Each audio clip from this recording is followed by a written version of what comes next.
Yo, YouTube, Kai checking in with another video. Today we got DMV hoods and beef. This is episode 7. Let's go and get into it, bro. There's a lot going on in this whole jump, bro. Let's go and get into it. Today we will discuss DC profiles. In this episode, we will discuss rapper Tired4Ki. Tired4Ki aka. Trevon DeVore is a rapper from the Southwest P Street area who adopted the name Tired4Ki after P Street member Key, also known as Numba 9, would be killed. A man is dead, and a 17-year-old boy was taken to the hospital after a double shooting Saturday night in DC, according to authorities. DC. Police say they responded to a shooting in the 300 block of P Street, SW, at around 9:20 p.m. 18-year-old Kyrie Amar Ledbetter of DC and the teen were found in the 1400 block of 4th Street, SW, and taken to the hospital conscious and breathing, police say. Ledbetter later died from his injuries, according to officials. They say the 17-year-old's injuries are non-life-threatening. A lookout for a black man between 5 feet, 6 inches to 5 feet, 8 inches tall, wearing a black hoodie with facial hair was issued. This was one of 3 separate shootings in DC on Saturday. P Street was closed between 3rd and 4th Street SW as authorities investigated but has since reopened. No suspects would ever be arrested for 9's murder. Another person Tired4Ki mentions is Butta, even having a song named Long Live Butta. Butta is P Street member who used to allegedly terrorize the southwest side of DC before he would be shot and killed in the 600 block of 46th Place Southeast, August 6, 2020, after a teen got into an altercation with him and would hit at him, causing him to pass. The suspect of Butta's passing would go out Cali and become most wanted.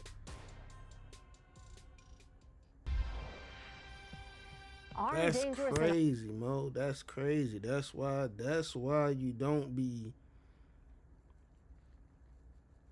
mingling in different hoods, bro. You can't. Even if you feel like, you know what?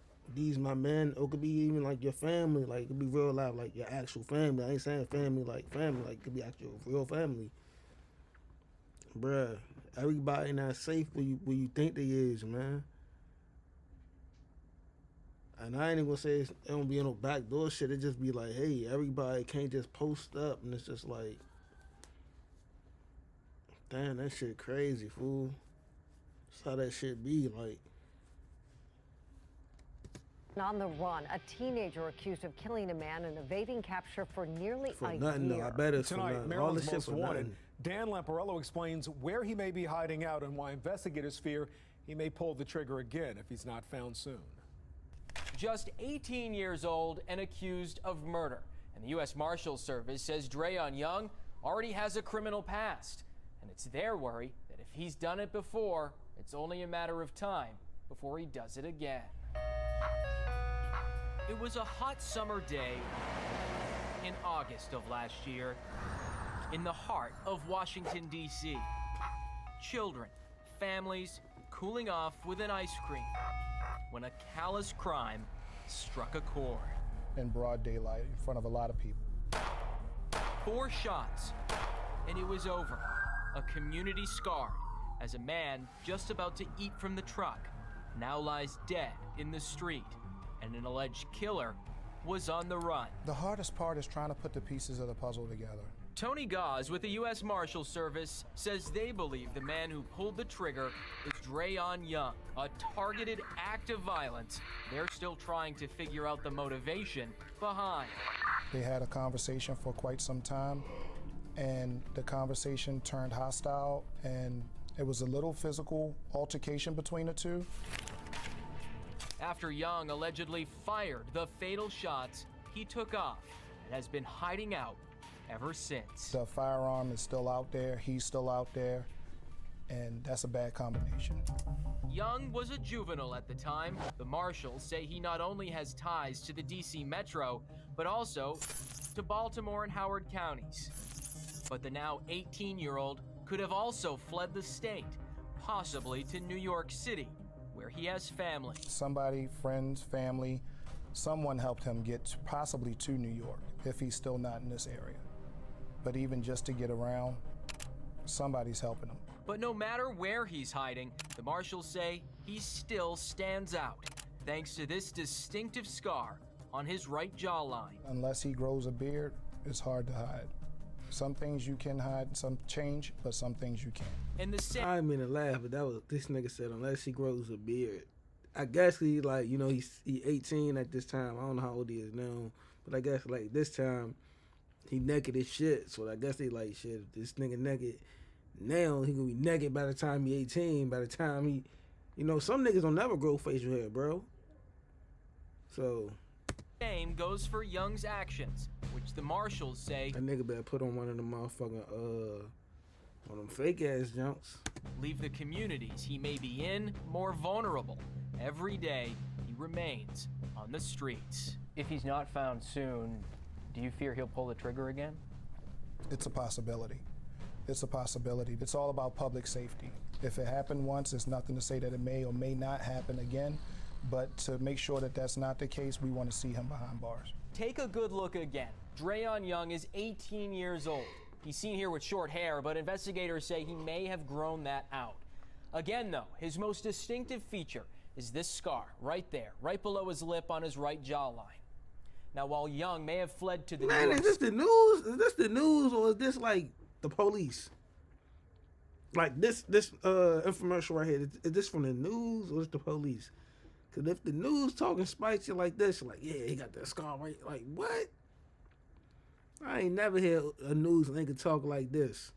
City area, he still has ties to DC and Baltimore. So if you have any idea where Dreon Young can be found, please call the U.S. Marshal Service. Their number is right there. And as we've said throughout this entire story, investigators fear that Dreon Young is armed and dangerous. And that's why they're offering up a nearly $36,000 reward for his successful capture and prosecution. Again, any tips that you provide can remain anonymous. I'm Dan Lamparello, Fox 45 News. Before dropping the song Long Live, Butta Tired4Ki would allegedly spank a man some months before. May 17, 2021, Daqual, Covington is shot and killed near Nats Park. A 27-year-old man was fatally shot Monday night in a southwest Washington neighborhood near Nationals Park, according to DC police. Bro, that southwest side, bro, it's the smallest side of DC, bro. Like, real life, it's the smallest side of DC, bro. But that motherfucker gets active. Like, bruh, like, I want to say, like, every 3 days is something going on there, bro. They got the, like, bro, they got the littlest section of DC, bro. They have the littlest section of DC. That motherfucker get active, bro. Like, it really does, bro. Like, that shit get like, I'm talking about. Shooting occurred about so many murders happen in that one section, bro. Like, it don't make sense. 10:15 p.m. in the first block of O Street SW near South Capitol Street. Police identified. And you know the crazy part. You know the crazy part is so the baseball park is right there. The soccer field is over there. What they call them niggas? The United.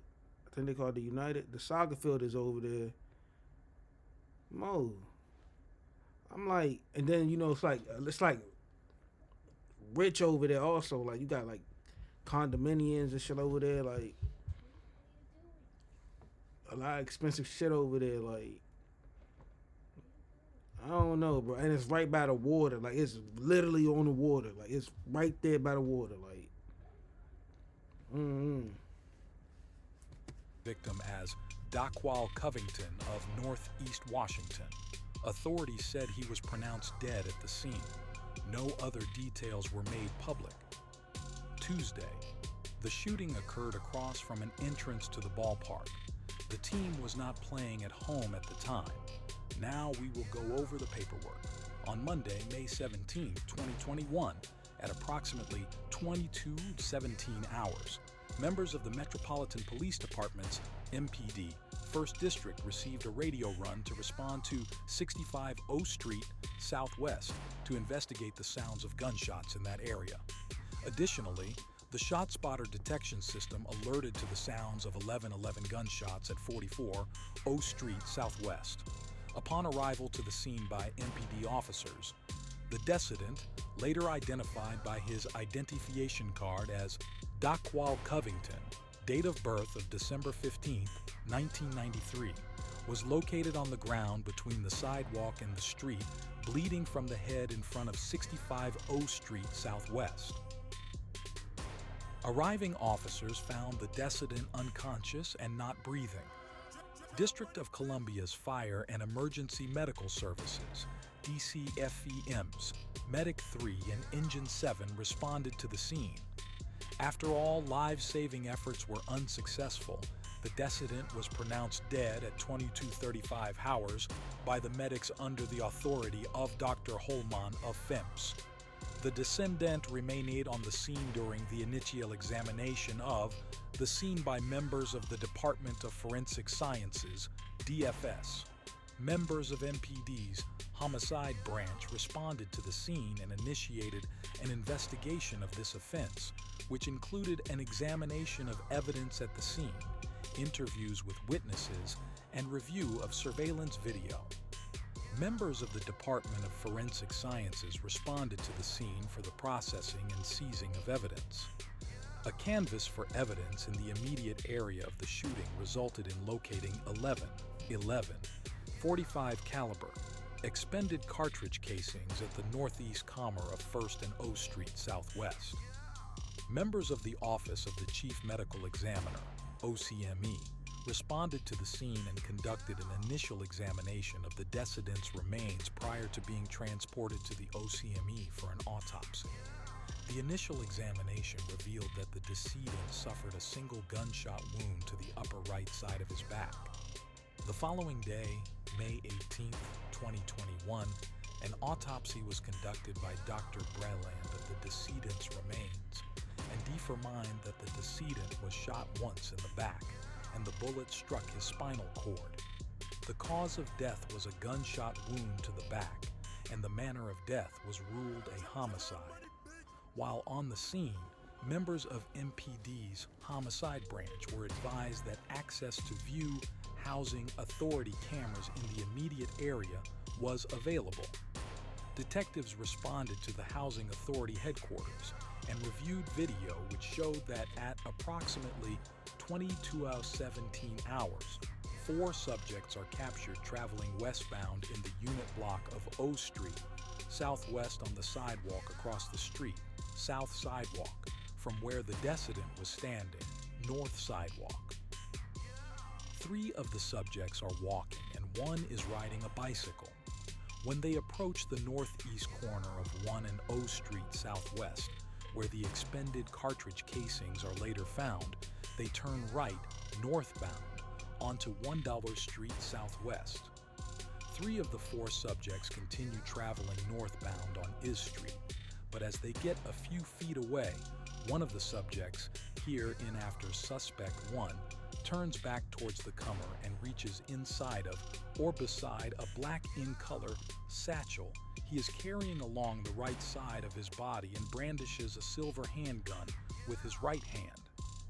Suspect 1 then faces the direction of the decedent, extends both of his arms while holding the firearm, and points and then fires in the direction of the decedent. At least 1 muzzle flash is captured on video. As suspect 1 prepares to flee the scene, it appears that he puts the firearm into the satchel he is carrying. Additional camera angles affixed to the Housing Authority properties are reviewed.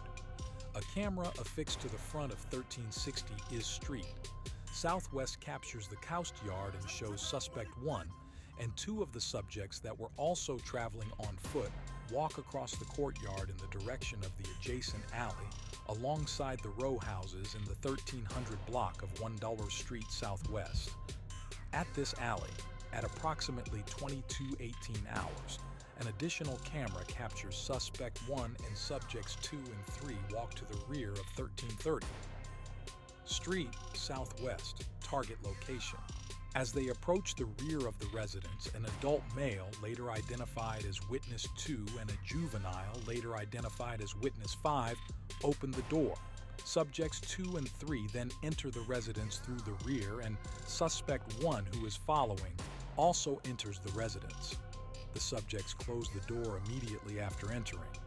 At approximately 2:28 hours, approximately 11 minutes after the murder, a camera which captures the rear of 1330 First Street Southwest and the rear door to 1330 L'Est Street Southwest shows suspect 1 and subjects 2 and 3 leaving the residence wearing different clothing and walking northbound towards N Street Southwest. None of the 3 subjects are captured carrying the black satchel suspect 1 stored the firearm in. 1 minute later, suspect 1 and subjects 2 and 3 return. Again, at 22:32 hours, the 3 suspects exit via the rear of the residence and do not return prior to the residence being secured by members of MPD at approximately 49 hours on May 18, 2021. Suspect 1, who is later identified as Trevon DeVore and referred to as defendant, as viewed in the surveillance videos, is described as a black male wearing a dark, possibly black and kohler hooded sweater with a large light-colored design on the chest, which appears to be a skull. The back of the sweater has green and kohler writing which states, "Root of all evil."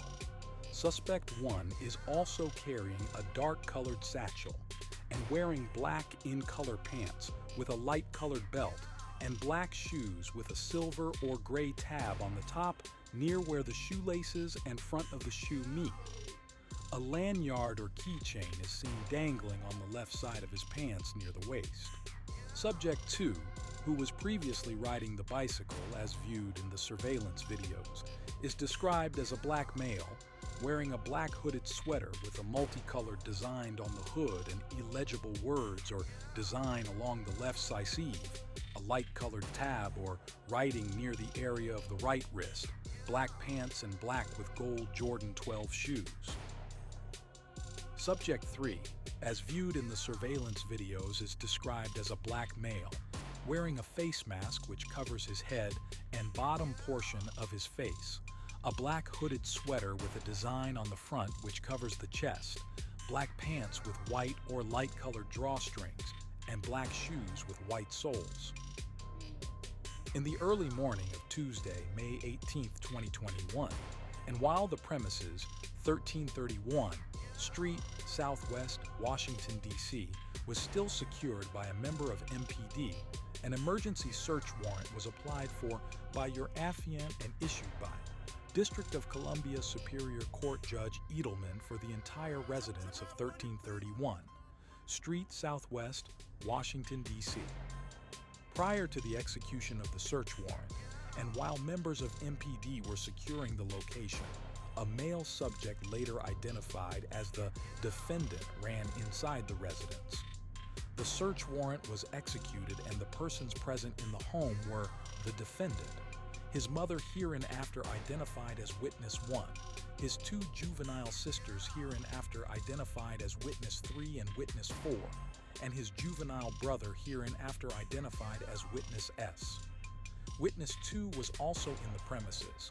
However, he was observed exiting the home prior to execution of the search warrant and stopped by members of MPD. The following is an inventory of what was seized during the search of 1330 1 Street Southwest, Washington, D.C. A black hooded sweater which matches the description of the sweater worn by suspect 1 during the murder. The front of the sweater has a studded skull, and the back of the sweater has green writing which states, "Root of all evil." This sweater was located in a backpack inside the closet of the defendant's bedroom. The backpack also contained a TD Bank statement addressed to Trevon DeVore, 1330 East Street, Southwest, Washington, DC. B. A pair of black Nike shoes, which matches the description of the shoes worn by suspect 1 during the murder, with a silver or gray tab on the top near where the shoelaces and front of the shoe meet. The shoes were located on the floor of the defendant's bedroom. C. A black or dark brown colored Louis Vuitton satchel, which matches the description of the satchel worn by suspect 1 during the murder, with a flapped cover and a zipper around the bag's edge. The satchel was located inside of the defendant's bedroom, hanging on the handle of closet door. D. A black-colored hooded sweater with multicolors and camouflage design on the hood, which matches the description of the hooded sweater worn by subject 2. The sweater also has a camouflage design on the back side of the left sleeve. Man, this guy boring, This sweater bro. was located in a common area closet at the top of the stairs. A black hooded sweater with a multicolor design on the front. Yeah, this guy The boring. design fool. I is ain't of about a to keep bear watching holding this. a See you in the snake next sitting video. beside lettered blocks.